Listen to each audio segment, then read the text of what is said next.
ఇలాగే కొనసాగితే ఇక ఏ క్షణంలో అయినా భూమి అగ్నిగుండం అవడం ఖాయం. మొన్నటికి మొన్న అమెరికాలోని లాస్ ఏంజల్స్ మండినట్టు ఇక ఏ క్షణమైనా ప్రపంచం మాడిపోవచ్చు, లేదా సముద్ర మట్టాలు పెరిగి మునిగిపోవచ్చు. భూగోళంపై 2024 సంవత్సరం అత్యంత అధిక ఉష్ణోగ్రతలను నమోదు చేసిన సంవత్సరంగా నిలిచింది. పైగా 1.5 డిగ్రీల సెల్సియస్ను అధిగమించరాదంటూ శాస్త్రవేత్తలు, పర్యావరణవేత్తలు పదే పదే చేసిన హెచ్చరికలను అధిగమించేసిన తొలి సంవత్సరంగా కూడా రికార్డులకెక్కింది. వాతావరణ సంక్షోభం వల్లనే ఉష్ణోగ్రతలు విపరీతంగా పెరుగుతున్నాయని, ఆధునిక మానవులు ఇంతవరకు ఎన్నడూ అనుభవించిన స్థాయిలకు చేరుకుంటున్నాయని యూరోపియన్ యూనియన్ వాతావరణ పర్యవేక్షక సంస్థ కోపర్నికస్ క్లైమేట్ చేంజ్ సర్వీస్ పేర్కొంది.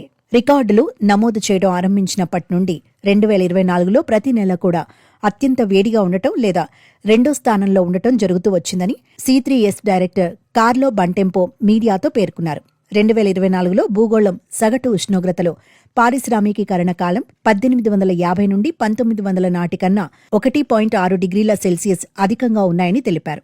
అంటే మానవులు కాలుష్యకారక వాయువులను వెలువరించే శిలాజ ఇంధనాలను పెద్ద మొత్తంలో వినియోగించడానికి ముందుగా ఉన్న ఉష్ణోగ్రతల కంటే ఇవి ఎక్కువగా ఉన్నాయి.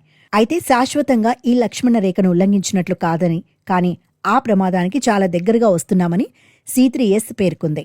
వాతావరణంలో కాలుష్యకారక వాయువులు పేరుకుపోవడం వల్లనే రికార్డు స్థాయిలో ఇలా ఉష్ణోగ్రతలు పెరగడానికి ప్రథమ కారణమని కోపర్నికస్లో వ్యూహాత్మక పర్యావరణవేత్త సమంత బర్గస్ వ్యాఖ్యానించారు. 2015లో దాదాపు 200 దేశాలు ప్యారిస్లో సమావేశమై ఉష్ణోగ్రతలను 1.5 డిగ్రీల కన్నా మించకుండా చూడాలని అంగీకారం కుదుర్చుకున్నాయి. కానీ ఆ లక్ష్యాన్ని సాధించే దిశగా ప్రపంచ దేశాలు ముందుకు సాగలేకపోతున్నాయి.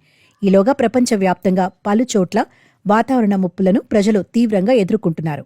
ఇవి ప్రధానంగా నిరుపేద దేశాలను దెబ్బతీస్తున్నాయి.